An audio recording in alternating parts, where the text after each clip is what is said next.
Hello दोस्तों, नमस्कार। SM किसी चैनल में मैं आप सभी लोगों का दिल से बहुत बहुत स्वागत करता हूं। दोस्तों, इस वीडियो में हम लोग कवर करने वाले हैं अभी का फिलहाल का सबसे हॉट टॉपिक। कौन सा वाला? तो आप सभी लोगों को पता ही है कि future and option. Yes, F and O की अगर हम लोग यहाँ पे बात करें, वैसे तो ये चैनल इन्वेस्टमेंट से रिलेटेड ही रहता है। जब से स्टार्ट हुआ है तब से लेकर अभी तक आप सभी लोगों को पता ही है, ठीक है।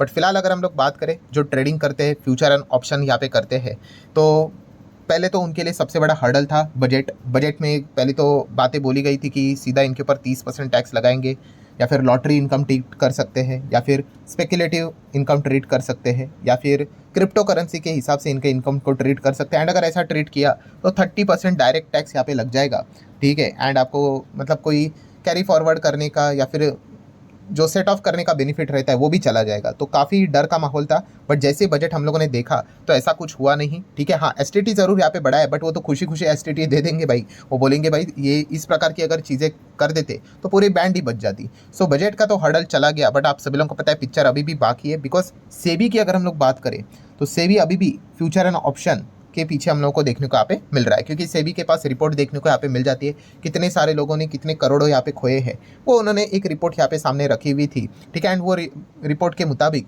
सबसे ज़्यादा जो पैसा खोने वाला है वो रिटेल ट्रेडर ही हम लोग को देखने को मिल रहा है। एंड खास करके यंग ट्रेडर्स ज़्यादा देखने को मिल रहे हैं, जिनकी उम्र 30 से कम हम लोग को देखने को यहाँ पे मिल रही है। तो इसी रिपोर्ट के चलते सेबी ने यहाँ पे क्या किया है कि फ्यूचर एंड ऑप्शन के ऊपर हम लोगों को मतलब एक कंसल्टेशन पेपर भी उन्होंने यहाँ पे जारी किया, ठीक है। पिछले हफ्ते ही हम लोगों ने देख लिया, जहाँ पे ऑलरेडी हम लोगों को एक अनुमान था ही कि सेबी ने एक कमेटी बनाई थी। एंड उस कमेटी ने 7 सजेशंस यहाँ पे सामने रखे हुए रिटेल ट्रेडर को कैसे बचाया जाए करके, क्योंकि एफएनओ में लगातार वो पैसे यहाँ पे खोते ही जा रहे हैं। एंड जैसे कि सेबी ने भी ये बात बोली कि ये तो मैक्रो लेवल का हम लोगों को इकोनॉमी के ऊपर नेगेटिव इम्पैक्ट देखने को यहाँ पे मिल रहा है, जिस प्रकार से लोग पैसे खो रहे करके। एंड इसीलिए वो यहाँ पे क्या करना चाहते हैं, एफएनओ के ऊपर हम लोगों को रिस्ट्रिक्शन डालते हुए देखने को यहाँ पे मिलना चाहते हैं। सो 20 अगस्त तक आप सभी लोगों को पता ही है कि सेबी ने जो एक कंसल्टेशन पेपर जारी किया है, उससे रिलेटेड सुझाव कोई भी यहाँ पे दे सकता है। फाइनल डिसीजन तो भाई सेबी यहाँ पे लेते हुए देखने को यहाँ पे मिलने वाली है। तो फाइनल डिसीजन क्या आएगा उसके लिए तो हम लोग को इंतजार यहाँ पे करना पड़ेगा, ठीक है। एंड फ्यूचर एंड ऑप्शन की अगर हम लोग बात करें, इसका जो फ्यूचर है वो पूरी तरीके से अभी सेबी किस प्रकार का डिसीजन लेता है उसी हिसाब से हम लोग को देखने को मिलने वाला है, खास करके छोटे पूंजी वालों के लिए, ठीक है। बड़े पूंजी वालों को इससे कोई फर्क पड़ने वाला है नहीं, वो तो बिंदास अपना काम यहाँ पे करते रहेंगे। तो छोटे लोगों के ऊपर क्या रिस्ट्रिक्शन यहाँ पे आएगा या नहीं आएगा, ये तो हम लोग को अभी कंसल्टेशन पेपर के बाद सारी चीज़ें खत्म होने के बाद फाइनल डिसीजन सेबी क्या लेके आएगी तब हम लोग को पता यहाँ पे चल जाएगा। सो ऑब्वियसली दोस्तों, सेबी का ये जो डिसीजन रहेगा वो किसी ना किसी इंडस्ट्री के लिए, किसी ना किसी बिजनेस के लिए फायदेमंद साबित होगा। साइमल्टेनियसली किसी ना किसी दूसरे बिजनेस इंडस्ट्री के लिए वो नेगेटिव खबर साबित यहाँ पे होगी, ठीक है। सो इस वीडियो की अगर हम लोग यहाँ पे बात करें, हम लोग दोनों पॉइंट्स को कवर करने यहाँ पे जा रहे हैं। ये कौन से ऐसे बिजनेसेस रहेंगे कि सेबी के, अगर मान लीजिए सेबी अगर एफएनओ के ऊपर काफ़ी बड़ा रिस्ट्रिक्शन लगा देती है तो इन बिजनेसेस को फायदा होगा। एंड साइमल्टेनियसली अगर रिस्ट्रिक्शन लगा देती है तो कौन से बिजनेसेस को नुकसान भी हो सकता है। तो सारी चीज़ों को हम लोग यहाँ पे स्टेप बाय स्टेप कवर यहाँ पे करने वाले हैं। सो चलिए स्टार्ट कर लेते हैं। सबसे पहले ऐसे कौन से बिजनेसेस है जो कि हम लोग को अगर सेबी इस प्रकार का डिसीजन अगर ले लेती है, ठीक है। देखिए, वो बैन नहीं कर रहे हैं, बट वो करेंगे क्या अल्टीमेटली।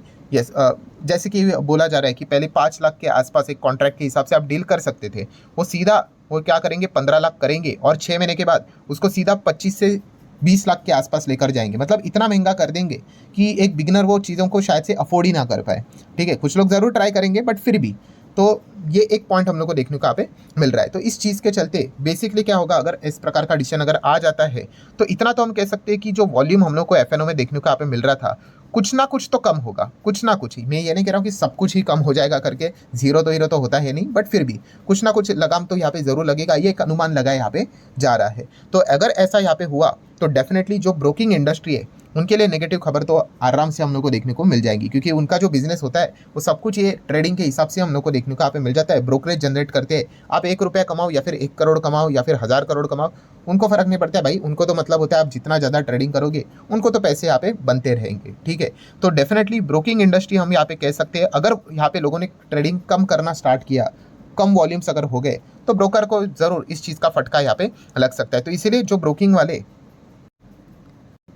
कंपनी हम लोग को देखने को मिल जाती है, ये आप जरूर अपने रडार के ऊपर यहाँ पे रख सकते हो। वो देखने वाली बात होगी कि किस प्रकार का एक्शन होता है करके, ठीक है। बहुत सारी कंपनियां आप लोगों को देखने को यहाँ पे मिल जाएंगी, ठीक है। एंड खास करके ऐसे ब्रोकिंग वाली कंपनीज को फोकस पे रखना जहाँ पे हम कह सकते हैं कि रिटेल पार्टिसिपेशन ज़्यादा है, ठीक है। अभी कुछ ब्रोकिंग कंपनियां ऐसी है ना, वहाँ पे बड़े क्लाइंट्स ही होते हैं, तो बड़े क्लाइंट्स अगर होंगे तो उनको इतना फर्क नहीं पड़ेगा भाई, क्योंकि वो पहले भी थे मार्केट में, वो आगे भी रहेंगे। ठीक है, उनके पहले से ही करोड़ों में डील्स यहाँ पे हुआ करते थे, ट्रेड्स हुआ करते थे, तो उनको फर्क नहीं पड़ेगा। ठीक है। हाँ, बट जब जहाँ पे रिटेल प्लेयर हम लोग को ज़्यादा देखने को मिले, वहाँ पे ज़्यादा फोकस रखिए। जैसे कि जीरोदा की बात करें, अपस्टॉक की बात करें, ग्रो की बात करें, अभी ये तो शेयर बाजार में लिस्टेड तो है नहीं, तो उन्हीं कैटेगरीज की अगर हम लोग बात करें तो एटलीस्ट दो कंपनीज प्लेयर्स हम लोग को देखने को मिल जाते हैं। जैसे कि एक है एंजल वन, ठीक है, इसको आप स्टडी कर सकते हो। ठीक है, कोई रिकमेंडेशन नहीं रहता भाई, जस्ट स्टडी पर्पस के लिए हम लोग कवर कर रहे हैं। एंड एक और कौन सा होता है, थोड़ा बहुत आप चाहो तो 5 पैसा को भी देख सकते हो।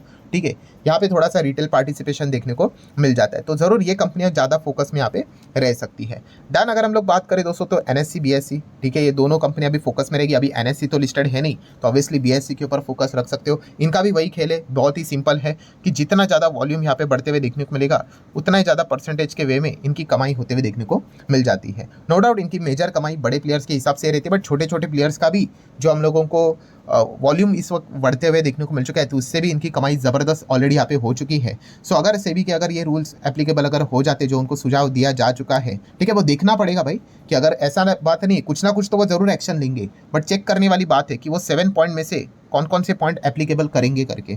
ठीक है, ऐसा नहीं कि बस उन्होंने बोल दिया कि हम एप्लीकेबल कर रहे करके, नहीं, बट उसमें से कुछ मेजर पॉइंट, खास करके जो साइज़ है 5 का, अगर वो 20-25 तक लेकर जाते हैं तो फिर काफ़ी ज़्यादा दिक्कतें यहाँ पे हो सकती है। अपफ्रंट प्रीमियम जैसी भी चीज़ें हम लोग को देखने को यहाँ पे मिल रही है, तो ये एक देखने वाली बात होगी। इस चीज़ के चलते बीएससी के ऊपर भी थोड़ा बहुत हम लोग को नेगेटिव इंपैक्ट देखने को यहाँ पे मिल सकता है। जहाँ जहाँ पे ट्रेडिंग को डेंट पड़ेगा, वहाँ पे broking industry, trading platform provide करने वाली कंपनियाँ, इनको भी नुकसान होते हुए देखने को यहाँ पे मिल सकता है। दैन अगर हम लोग बात करें दोस्तों तो मेजरली ये 2 ही कंपनियाँ थी। अगर हम लोग बात करें तो दैन कौन से ऐसे कंपनीज है जिनको मतलब खुशी, मतलब हम कह सकते हैं कि कंपटीशन है ना भाई, ट्रेडिंग वर्सेस इन्वेस्टिंग, ये तो कंपटीशन चलती रहती है। ठीक है, सो अगर ट्रेडिंग अगर कम हो जाती है, ठीक है, तो इस चीज़ के चलते अगर देखा गया तो सबसे ज़्यादा खुश यहाँ पे होंगे बैंक्स। अभी ऐसा क्यों, क्योंकि जो आरबीआई की रिपोर्ट निकली थी, देन सेबी की रिपोर्ट निकली थी, ठीक है, उसमें मतलब वो इन चीज़ों को लिंक करने की कोशिश कर रहे हैं कि बैंक्स में अगर हम लोग देखें तो जिस प्रकार से हम लोग को ये डिपॉजिट्स के नंबर्स देखने को मिल रहे, सेविंग, रिकरिंग, करंट, फिक्स, वो जिस प्रकार से यहाँ पे गिरे हैं एंड जिस प्रकार से मार्केट में पैसा बढ़ा है, एंड खास करके स्पेकुलेटिव मार्केट में, डेरिवेटिव में, एफएनओ में, ठीक है, तो इसीलिए वो लिंक करने की कोशिश कर रहे हैं कि यहाँ पे जो बैंक से पैसा जो जा रहा है, लोगों की सेविंग्स वो निकाल रहे हैं, वो यही चीज़ों के करने के लिए यहाँ पे निकाल रहे हैं। ये एक अनुमान उन्होंने यहाँ पे लगाया, एंड इसीलिए हम लोगों ने बीच में एक डेटा भी देखा था कि जो बैंक का कासा रेशो हम लोग को देखने को यहाँ पे मिल रहा है, करंट अकाउंट, सेविंग अकाउंट, ये काफ़ी लोअर लेवल पे देखने को मिल रहा है। खास करके एचडीएफसी बैंक के जब नंबर सामने आए थे, अपडेट सामने आए थे, तभी ये डेटा देखने को मिला था। सो कासा रेशो आप सभी लोगों को पता ही है, करंट अकाउंट में देखा गया तो कोई इंटरेस्ट तो होता नहीं है, सेविंग अकाउंट में भी काफ़ी कम होता है, 2-2.5% के आसपास। तो बैंक्स के लिए ये 2 अकाउंट काफ़ी इंपॉर्टेंट रहते हैं, क्योंकि निग्लिजिबल इंटरेस्ट देना पड़ता है एंड सामने वही पैसा वो लोन के फॉर्म में देते हैं और बड़ा परसेंटेज यहाँ पे गेन करते, तो net interest income, net interest margin वो इंप्रूव यहाँ पे करते हैं। सो कासा रेशो यहाँ पे ज़बरदस्त नीचे आते हुए देखने को यहाँ पे मिला था। ठीक है, तो ये इंप्रूव यहाँ पे हो सकता है करके, एंड इसी चीज़ के चलते दोस्तों जो बैंकिंग कंपनियां हैं उनके लिए अच्छी खबर यहाँ पे हो सकती है। मतलब अगर हम लोग एसबीआई के चीफ की भी बात करें, मिस्टर दिनेश खरा की, तो उन्होंने भी कहा है कि अगर देख सकते हो आप यहाँ पे कि रेगुलेटरी एक्शन अगर एफएनओ के ऊपर अगर हो जाता है, जैसे बोला जा रहा है, तो घर वापसी हो सकती है, किसकी, डिपॉजिट्स की, मतलब वही वापस लोग यहाँ पे क्या करेंगे, बैंक में पैसा यहाँ पे रख सकते हैं, ऐसा उनका मानना है। एंड अगर ऐसा हुआ तो बैंक की जो अभी की लिक्विडिटी की प्रॉब्लम देखने को मिल रही है, वो भी सॉर्ट आउट यहाँ पे हो सकती है। ये फिलहाल तो उन्होंने एक अनुमान यहाँ पे लगा के रखा है, तो इसलिए बैंकिंग स्टॉक्स के लिए एक अच्छी खबर हम लोग को जरूर देखने को मिल सकती है। दैन अगर हम लोग बात करें दोस्तों तो ऑब्वियसली अगर यहाँ पे एफएनओ में जाने वाला रास्ता अगर छोटे ट्रेडर के लिए बंद करेंगे तो शायद से वो दूसरा रास्ता अपना सकते करके, शेयर मार्केट से रिलेटेड अगर हम लोग बात करें तो वो कौन सा रास्ता हो सकता है, इन्वेस्टमेंट का रास्ता। चांसेस तो कम है नो डाउट, क्योंकि जो ट्रेडिंग करने वाले होते हैं उनको फास्ट सब कुछ चाहिए होता है, एंड इन्वेस्टमेंट तो एकदम टेस्ट मैच का खेल है। ठीक है, यहाँ पे तो पेशेंस ज़बरदस्त चाहिए, वरना फ्रस्ट्रेशन वाली ज़िंदगी यहाँ पे स्टार्ट हो सकती है। तो इन्वेस्टमेंट की ओर कुछ लोग मोड़ सकते हैं, एंड अगर ऐसा हुआ तो डेफिनेटली सीडीएसएल जैसी कंपनी को बेनिफिट हो सकता है। ठीक है, जितना ज़्यादा इन्वेस्टमेंट आएगा, ठीक है, डीपी चार्जेस तो इन्हीं को यहाँ पे मिलते हैं कि अगर शेयर्स अगर आप लॉन्ग टर्म के लिए खरीद लेते हो तो इन्हीं के कस्टडी में देखने को मिलता है, एंड जब आप निकालोगे तो इन्हीं को तो पेमेंट यहाँ पे करना पड़ेगा, तो इनको बेनिफिट हो सकता है। देन म्यूचुअल फंड के थ्रू अगर कोई निवेश करने का विचार करेगा तो एएमसी वाली जो कंपनियां रहती है, ठीक है, HDFC AMC, UTI, Aditya Birla Sun, Nippon, इनको भी बेनिफिट यहाँ पे मिल सकता है। एंड म्यूचुअल फंड से जुड़ी हुई जो बाकी सर्विसेज वाली कंपनी कैम्स है, केफिन टेक्नोलॉजीज जो हम लोग को देखने को मिल जाती है, इनको भी बेनिफिट यहाँ पे मिल सकता है। सो डेफिनेटली दोस्तों हम यहाँ पे कह सकते हैं कि अगर एफएनओ के ऊपर अगर रिस्ट्रिक्शंस अगर आ जाते हैं जैसे कि बोले गए हैं जो 7 रेस्ट्रिक्शन, ठीक है, तो डेफिनेटली कौन कौन से कंपनी को नुकसान हो सकता है, कौन कौन से कंपनी को फायदा हो सकता है, वो मैंने आप लोगों के सामने रखे। ऑब्वियसली कोई भी शेयर, कोई भी चीज़ यहाँ पे रिकमेंडेशन के फॉर्म में यहाँ पे नहीं थी, ठीक है, हम लोग बिजनेस ओरिएंटेड चीज़ों को कवर यहाँ पे करते हैं, ठीक है। तो आशा करता हूँ ये वीडियो आप लोगों को हेल्पफुल लगा होगा, तो चाहो तो लाइक एंड शेयर कर सकते हो। मिलते हैं अगले वीडियो में, तब तक के लिए बाय बाय।